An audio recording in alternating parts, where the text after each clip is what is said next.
I think we can get started this evening. Thank you all so much for joining us today for our webinar on Canada's role as a settler colonial state from Turtle Island to Palestine. My name is Emily, and I am a member of ASAP Cape for Palestine, which is a group of members of the Canadian Association of Professional Employees organizing in solidarity with Palestine within our Federal Public Service Union. And I am so pleased to be moderating today's panel with our incredible presenters.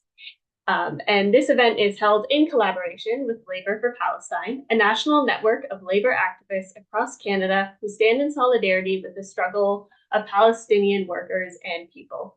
We are very pleased to share that in part through our efforts, earlier this year, ASAP Cape, as the third largest federal public service union, released a ceasefire statement with a list of demands for our government, who is also our employer. I am joining today as well as a settler on the unceded and unsurrendered traditional territory of the Algonquin Anishinaabe. Particularly, as a union of federal public servants, we are very mindful of our role and responsibilities as we work on Indigenous lands and as we embark on Palestinian solidarity organizing while operating within and contributing to the very systems of oppression, settler colonialism, and imperialism that we aim to work against. So, as you continue your allyship and advocacy for Palestine, including connecting with your own Labor for Palestine chapters in your area, as you start your own member-driven groups in your local and national unions, and as you join us today online and in the future in the streets, we ask that you remain cognizant and respectful of whose lands you are on and remain dedicating to supporting Indigenous land back actions and activities in your communities. Now, I know you're not here to listen to me, and I'm not even here to listen to me. So I'm very, very excited to thank our panel, Ellen Gabriel and Dr. Mohanida Ayesh, sorry, my apologies, who have both very graciously offered their time and expertise today as we dive into this conversation. As a token of our appreciation for your time with us today and for the fact that you're sharing your knowledge with us to help better understand these critical interconnections between Turtle Island and Palestine, I would like to offer this tobacco, as well as Palestinian olive oil soap to the speakers. We will be mailing these gifts to you with a note of our gratitude for sharing this conversation and space with us today. A little bit of an overview for this evening's conversation. Each panelist will speak for about 15 minutes or so, and following, there will be some questions posed to the speakers.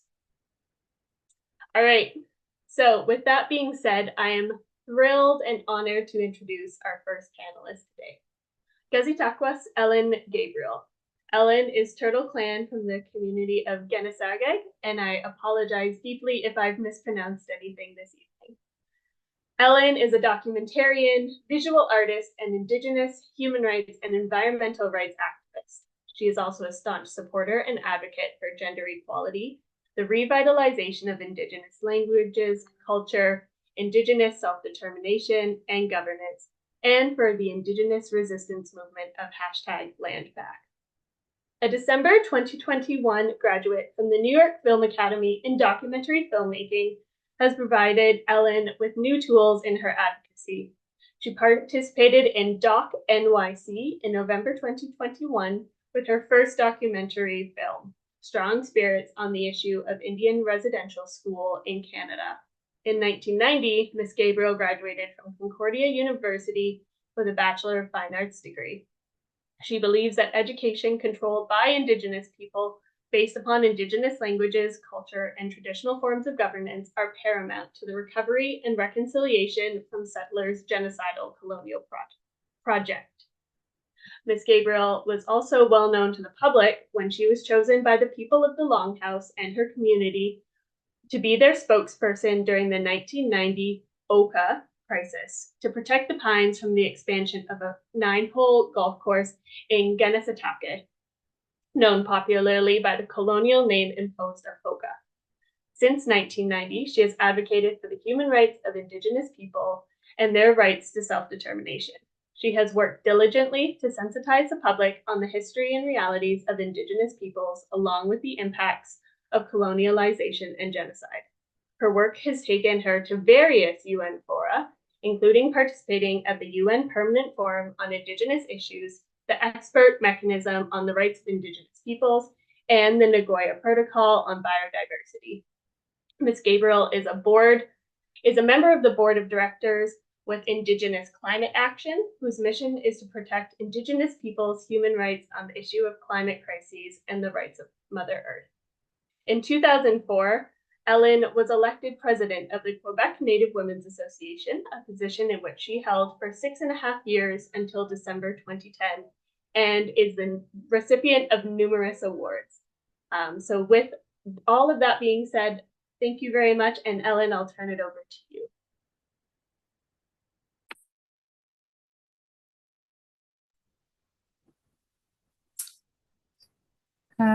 Onorado sa ko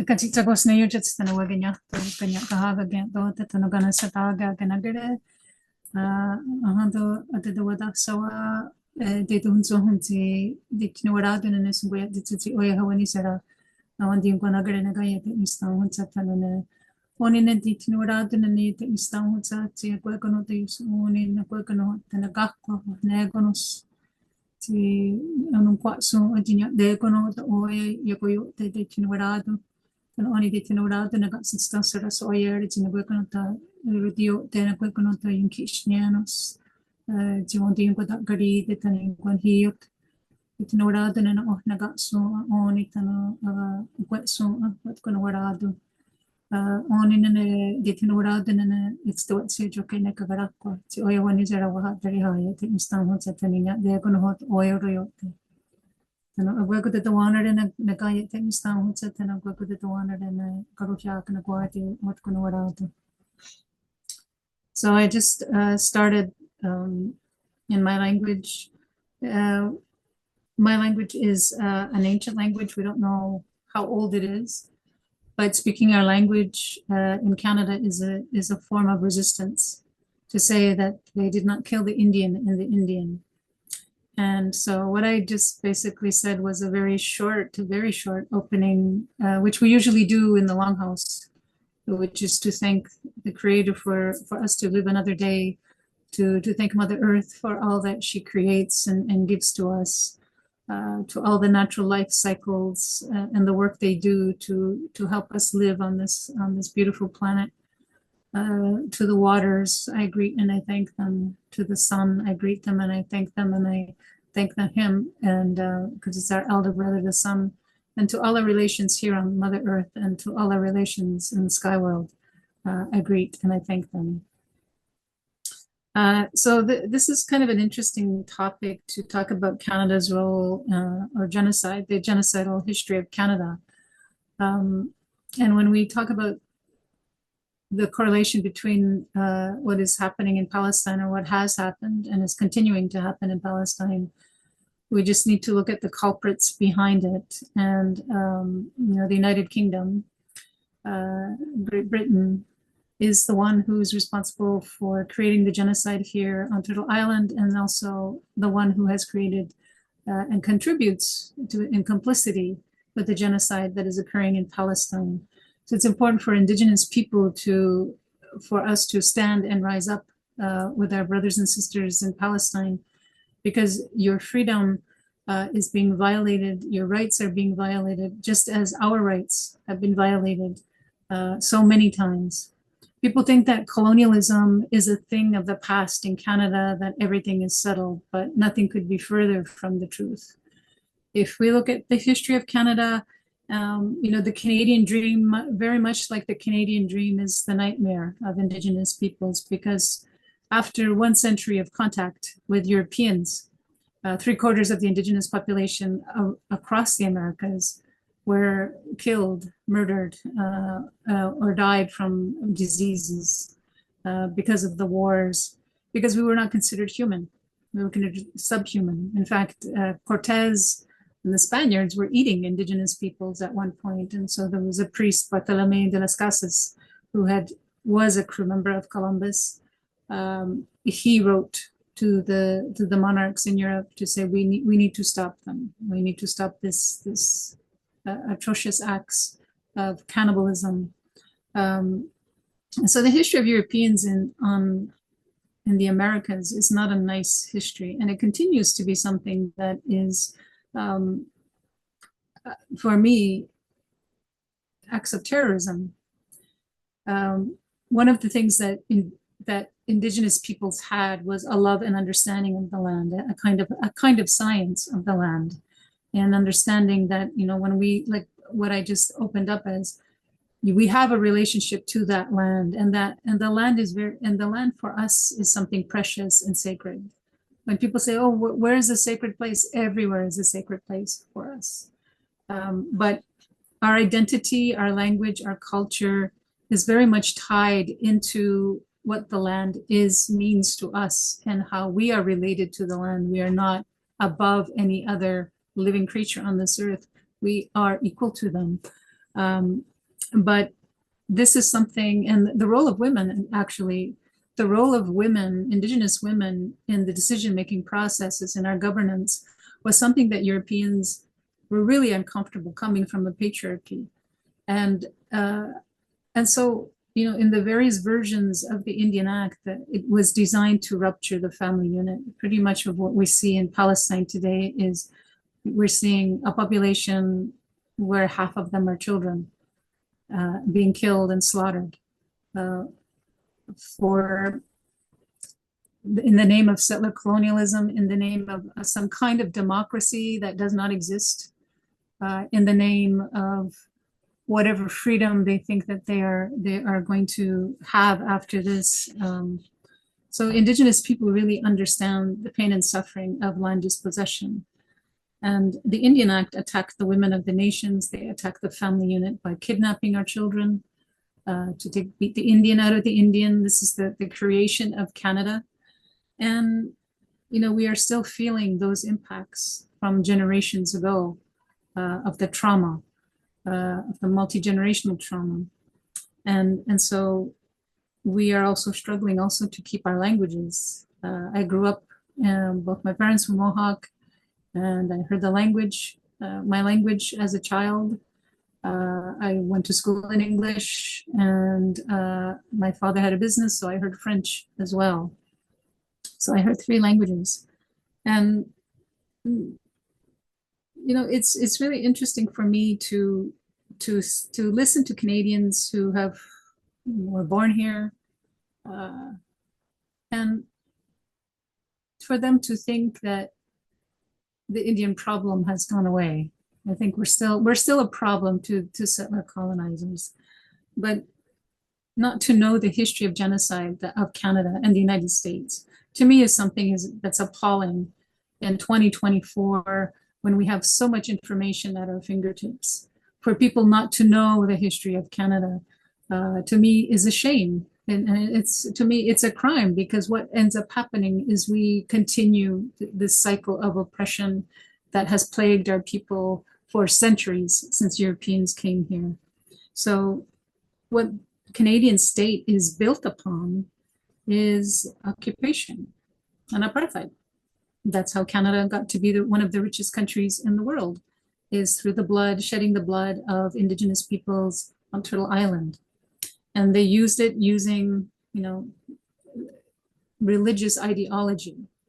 So I just want to be clear, I have nothing against Christianity. I grew up in a Christian home. I'm not a Christian though. And one of the things that I really detest is how religion is used to control people and to oppress people. And the papal bulls, under the doctrine of discovery, was something that was used to justify the killing and murder and the genocide of Indigenous peoples. If we were not Christians, then the land was considered empty. And many legal scholars in Canada will debate whether or not terra nullius actually applied to Canada, and they will deny that it applied to Canada, but they will not deny that the doctrine of discovery was the foundations and the pillars of this Canadian state. But terra nullius is something that I think has been used in Palestine. Here in Canada, if we take the government to court, again, colonial laws, colonial policies, to say that this is our homeland and we have a right to say what happens on our homeland, if we lose in court, Canada will consider that as terra nullius, that is land to be occupied and claim sovereignty over this land. So Canada right now does not have that. Canada does not have complete, I guess, annihilation of Aboriginal title to our homelands. But this is all based on Christian ideology. And it's something that I think Canadians need to be mindful of when they celebrate in a few days the birth of their country, not my country. Canada's not my country. So just to be mindful of that. But all the colonial policies and laws that continue to this day, like the Indian Act is one of the most racist pieces of legislation in existence today. And Canada created apartheid. When I read this,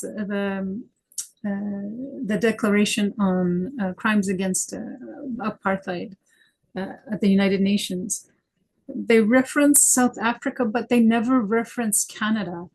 Canada introduced South Africa to the apartheid system because of the reserve system. And those reserves, we have reserves, right? Tiny postage stamp sized pieces of land to live on. And at one point we needed a pass to leave our communities to work or whatever. And so South Africa, then under the racist regime, came to Canada, looked at the reserve system of Canada and adopted it. And luckily, there was a big global movement to get rid of apartheid in South Africa. And this is what we need today, is a big anti-apartheid, anti-genocide movement against Israel and its those who are complicit in the genocide happening in Gaza and indeed in Palestine, so that we can have freedom for everybody, because human rights are supposed to be universal. Human rights are supposed to be applied without distinction. And we don't see that in regards to Indigenous people. We don't see that especially in regards to Palestine and its people. And so we need to take back our rights. We need to stop allowing these warmongers to hold our human rights hostage whenever it comes to something that they disagree with, whether it's freedom of speech, whether it's land defense. And you know, when I hear people nowadays, like I'm talking about Indigenous people, and we talk about armed resistance, as we did in 1990 here in my community of Ganasagag, it's not new to us. I don't agree with weapons. I am not promoting armed resistance, but I find it very hypocritical of people in contemporary society to put down what we did in 1990 when it's part of our history of our people, our ancestors. We had to do that. Otherwise, there would have been no Indigenous people left on Turtle Island. All this to say, basically, that resistance takes many forms. And today, I think resistance is taking on the form of speaking out and being unapologetic for supporting Palestine, for supporting the people in Gaza, and how we're going to overcome these warmongers who are profiting economically from all the weapons that are being tested right now in Gaza. And so one of the things that I think is going to be really helpful and for me as a Ganyagahaga who has heard this term so often in the healing, when the healing comes, we need to have not only a human rights-based approach, but we also need to have a trauma-informed lens and looking at all the trauma that the children have experienced, the mothers, the fathers, everybody in Gaza and in Palestine. And so that we can get to those uncomfortable situations that will be needed so that we can actually respect the human rights of Palestinians. And as we're trying to do as Indigenous people who have suffered multi-generational trauma from the Indian residential school system, from systemic racism that still exists in Canada, and we're trying our best to overcome. It took over 150 years for Canada to bring us to the state where our languages are threatened. We have less land. We are losing more land for the sake of economic prosperity. And so when we see the divisions that we have in our communities about land, about resistance, about what is human rights, what is it, we need to have that trauma-informed lens to know what motivates people. What are the kind of things that you experience when you have trauma, and all the negativity? How do we get rid of that so that we can have this world that we ideologically see as freedom, as freedom from fear, to live in a secure place. And we have to know where we came from, so our past, to know how we've arrived today, and really look, have a good self-reflection so that we know where we're going to go tomorrow, to have that vision. For us, we say in the Haudenosaunee culture and in our law, what we do today will affect the faces not yet born. And I think that's the best way to describe how to get out of this mess that we are currently in, and in a way to neutralize the warmongers and what they're doing to our planet, what they are doing to the biodiversity because of their war machines, and also to figure out how to get rid of the apartheid, the genocide that is happening, and so that when we look at today, that situation that we are living today, that history will say that there were people who actually cared, who actually tried to make a difference. And when I look at today's society, I see that it's the youth today who are going to make that difference, just like they did in the 60s for the anti-Vietnam War. But the youth today are taking that leadership role, but they shouldn't forget that some of us want to be there to help as well, and to mentor the youth. Because when I was younger, I learned from elders, and it's their wisdom and it's their teachings and their knowledge that has helped me survive as long as I have. So with that, I'll finish, and thank you for listening to me. Tony Gawanagan. Thank you so much, Ellen. From the bottom of my heart, I'm just blown away with all of the wisdom and the insights that you've shared, particularly your insights that when people think about colonialism, it's frequently framed as something of the past, but as you said, nothing could be farther from the truth. And it's important to have both the historical groundings and the context to explain so much of the future and the current traumas that are ongoing and deeply embedded in so many systems. As someone who has a background in human rights education, I think that what you said about when the healing comes, we need to have a trauma-informed lens as well as a human rights lens is so apt, because we can't address these things without really considering the trauma. So just once again, thank you so much for sharing with us. So I will turn it over now to our next incredible speaker. So I'm very excited to introduce Dr. Muhammad Ayesh. Once again, my sincere apologies for any mispronunciations. So Dr. Muhammad Ayesh was born and raised in Silwan, Al-Quds, before immigrating to Canada, where he is the professor of sociology at Mount Royal University. He is also a policy analyst at Al-Shabaka, the Palestinian Policy Network. He is the author of Hermeneutics, and once again, really apologize, of violence. He has also co-edited 2 books and is the author of multiple journal articles, book chapters, and opinion pieces, driven by questions about relations of power, justice, as well as political and social change. His research has focused on violence, decolonial struggles, as well as social movements, particularly focusing on the Palestinian struggle. So with that, I'll turn it over to you. Thank you so much for being with us this evening. Thank you so much for organizing this and for having me. And it's an honor to be sharing this panel with Ellen. And when I titled my first book, A Hermeneutics of Violence, I never thought of all the poor people that would have to introduce me and struggle with that word. So I'm the one that should apologize for that one. But thank you all very much as well for everyone who's taken time out of their busy schedules to be here today.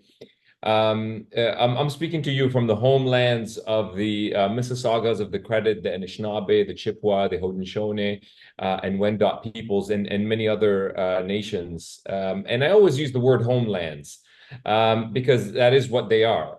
All the lands, wherever you are in the settler colony of Canada, you're on the homelands of Indigenous peoples. The settler colonial state has done many things.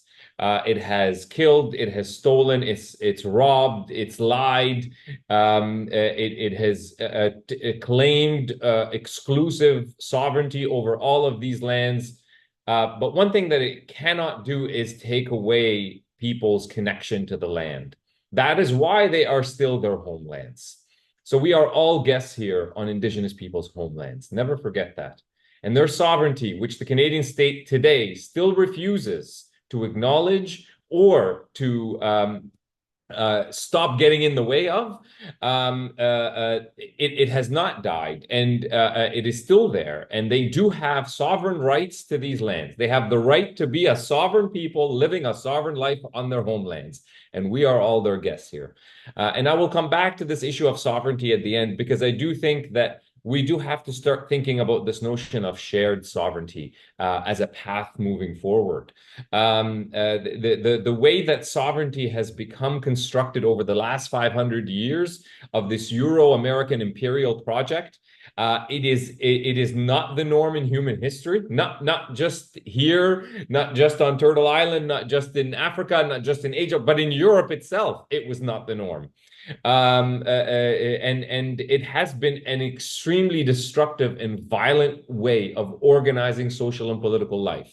This mode of exclusive, indivisible sovereignty. It has been a nightmare, to put it lightly. There are other ways in which we can practice sovereignty that will be much healthier and much more attuned to the type of relation to the land and the relation to life, relation to other people that Ellen so eloquently captured in her talk, and especially in the beginning when she spoke about that. So I'll get to that to sort of end my presentation here today. But what I want to also really emphasize is that the Palestinian struggle for liberation has a lot of affinities with the Indigenous struggle for liberation here on Turtle Island and other parts of the world. And the reason why that is the case is because both the Palestinian people and Indigenous peoples on Turtle Island have been victims of this project of what we call in academia colonial modernity. But let's just take away that more sort of jargony language and talk about this and more about this notion of creating these empires, these European empires and settler colonies in the mold of what happened over the last 500 years or so. Both the Palestinian people and Indigenous peoples on Turtle Island have been victims of that same project. Now, systems of power, empires don't look the same everywhere, right? Like, so when people go, but this one is different than this one in this regard. Absolutely. You can always find comparisons, some similarities and some differences. That's why we have academia, because we don't stop doing comparative work on everything. So that is quite normal, but that the affinity of them falling under this project is very much the case. And that comes out in a few fundamental ways. Even those fundamental ways may appear in slightly different ways in each context and even across history. They don't look, colonialism, Canadian settler colonialism today doesn't look exactly the same as it looked 150 years ago, right? So things change, and you can always compare those differences, but the foundations are the same. And the main foundation that both the Palestinian people and indigenous peoples on Turtle Island have fell victim to is this notion of this race of people that can be and should be eliminated.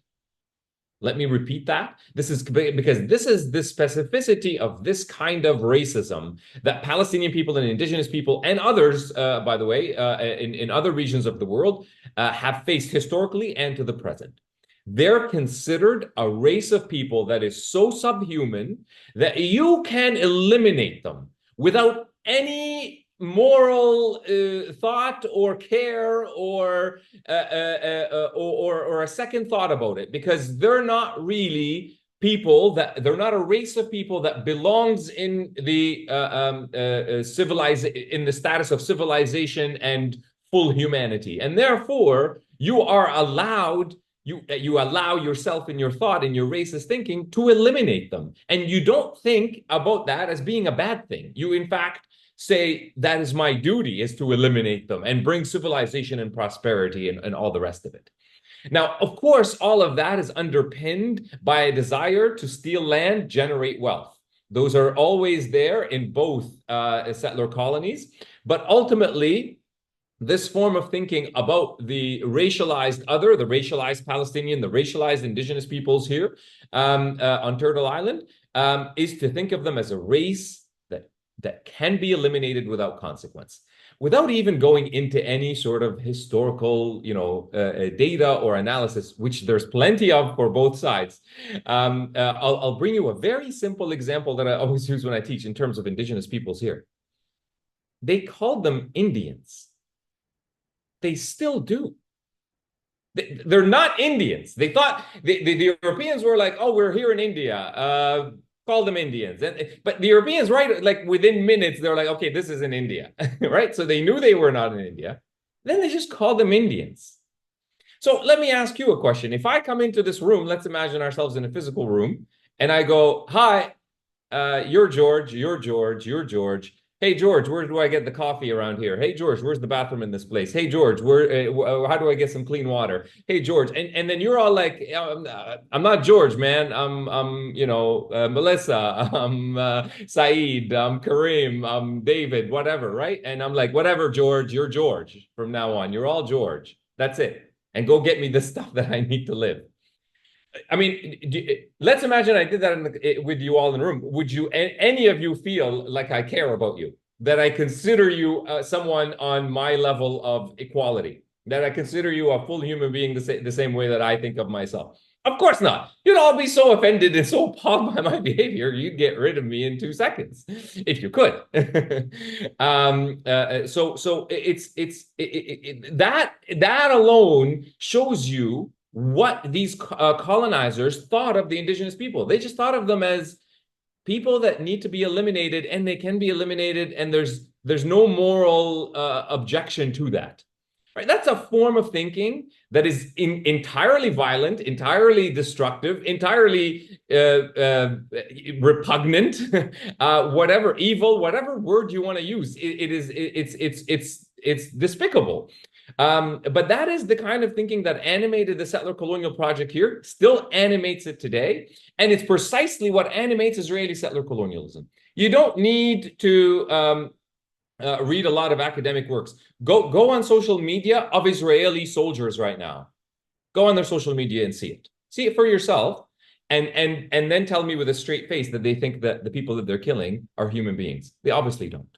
They're killing women and children and men and you name it, animals, life, everything. They're destroying everything and doing it with a big smile on their faces.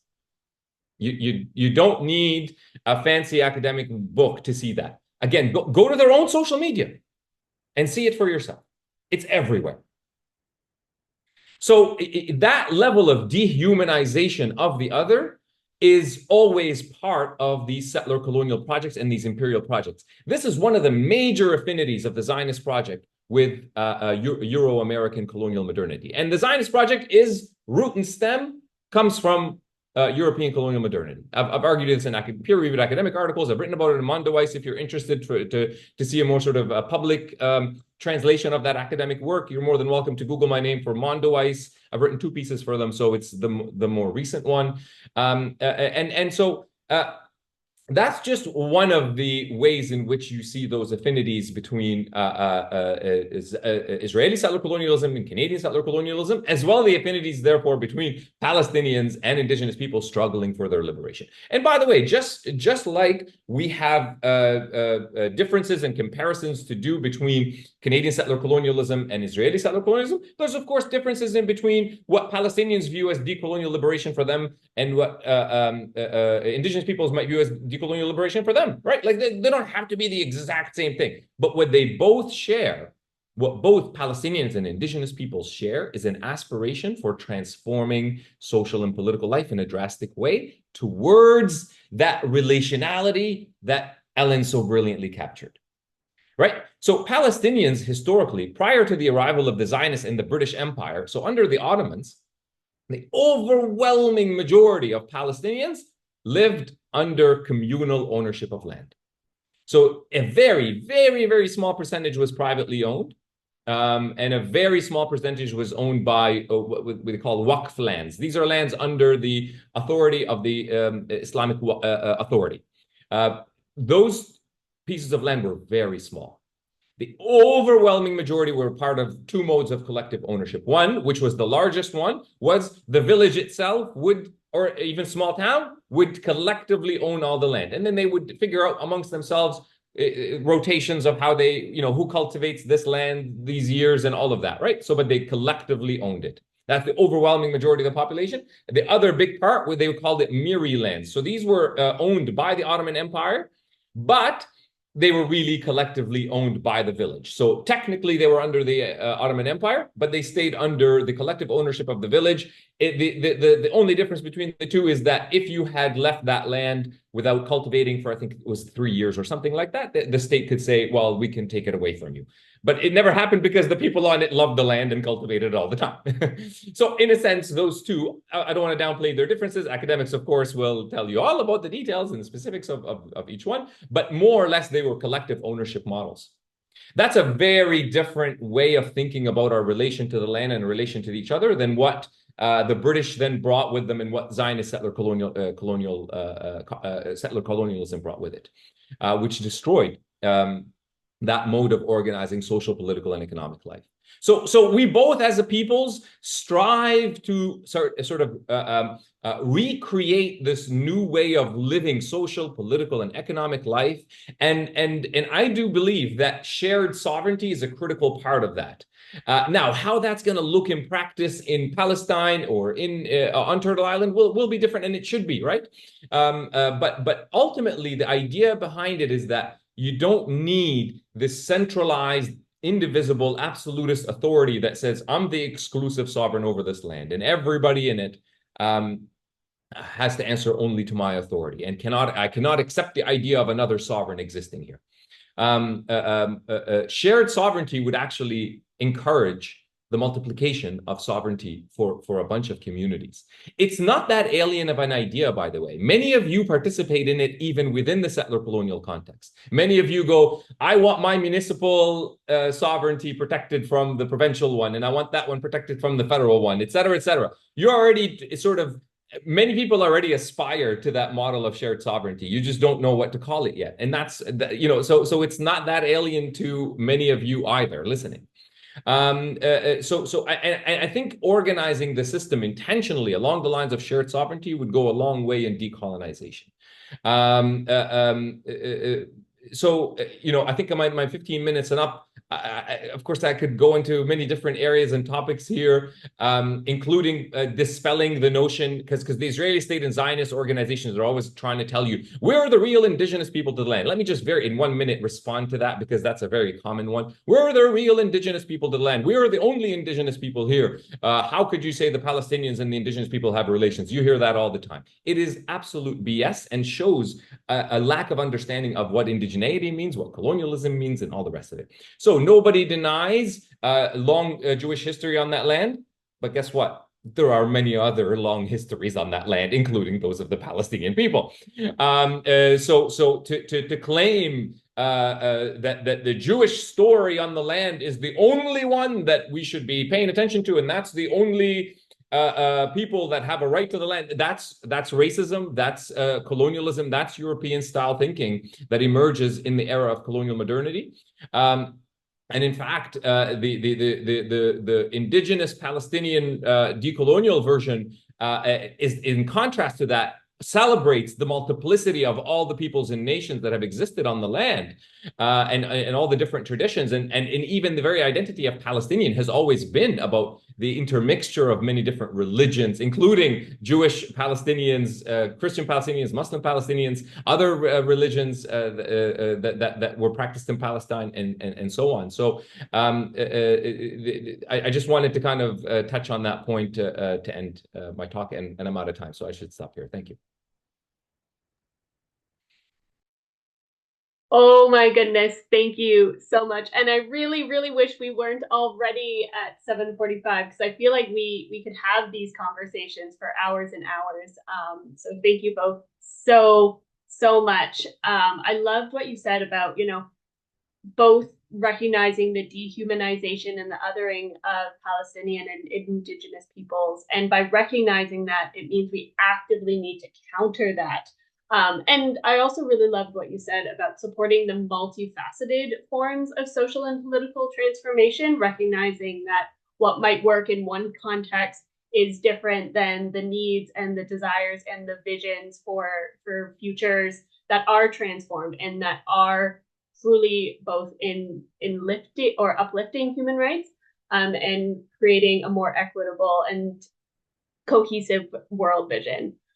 So with that being said, we have a little more time together. So this question I'm going to pose to both of you, and feel free to expand in whatever way you would like. But what is your vision for the future in terms of Indigenous sovereignty and Palestinian liberation? And particularly recognizing our audience here tonight is largely made up of public servants.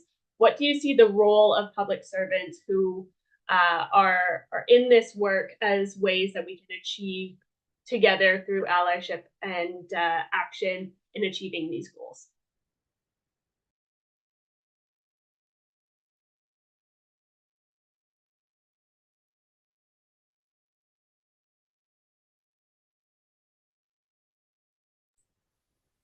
Yeah, you're not asking an easy question. I think, for me, it's really difficult to say what Indigenous sovereignty will look like.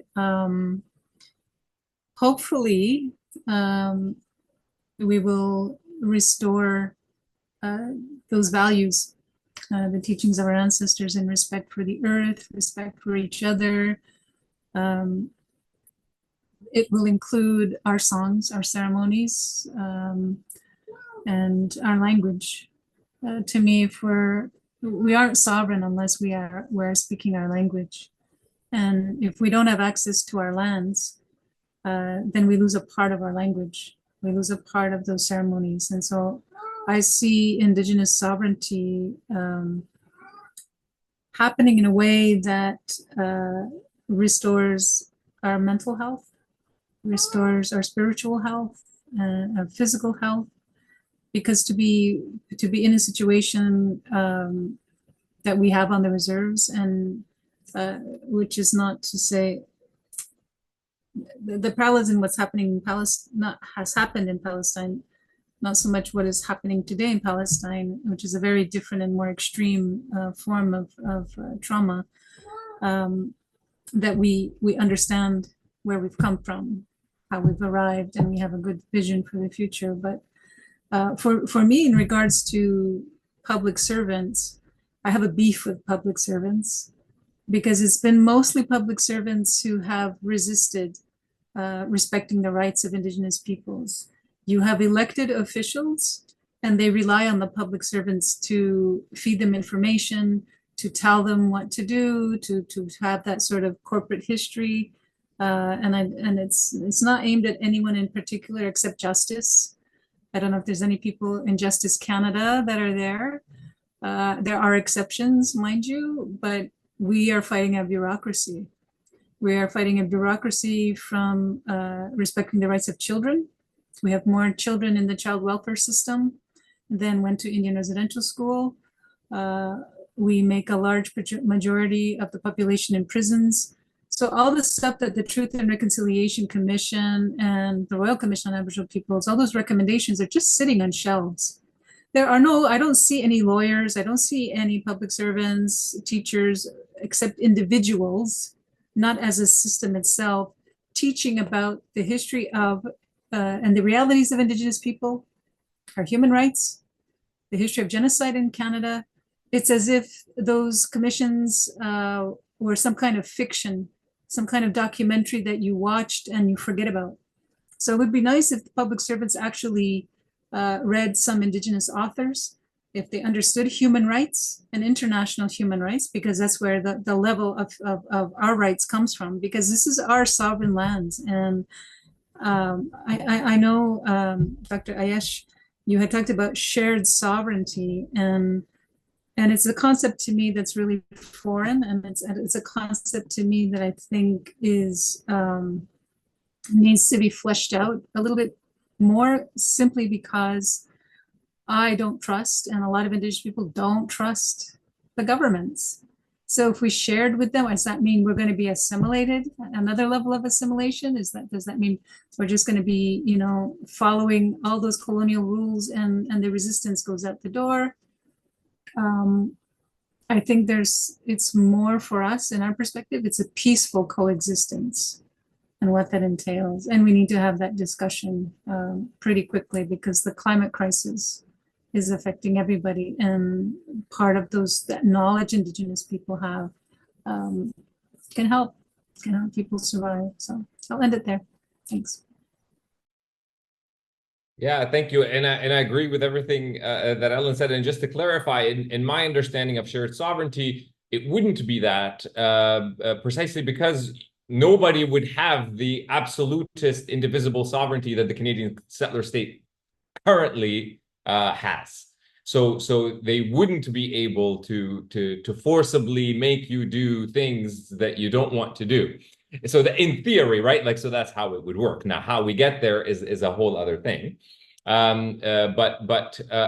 So in theory, shared sovereignty you would not be communities that would enter the system as it exists and then start to share within that. That's not what it is. It would be that you're sharing sovereignty in the sense that lands overlap and peoples overlap. And so therefore decisions have to be equally made over the collective affairs of the people living on those lands. So it's more along the lines like, so if you look at, for example, many societies throughout history, again, including in Europe, if you ask people to draw the map of those classic or ancient societies, they would have a hard time giving you a exact border with a different color for this one and this one. They'd be like, but this one is like this, and this one crosses it this way, and that one crosses it that way. But guess what? People live just fine without it. Without those clear-cut lines. People lived better, in fact, I would say, on some things. Without borders in the Middle East, people lived a lot better. It was much better life for Palestinians when they were able to just go trade with their neighbors in what is today Jordan and Syria and Lebanon.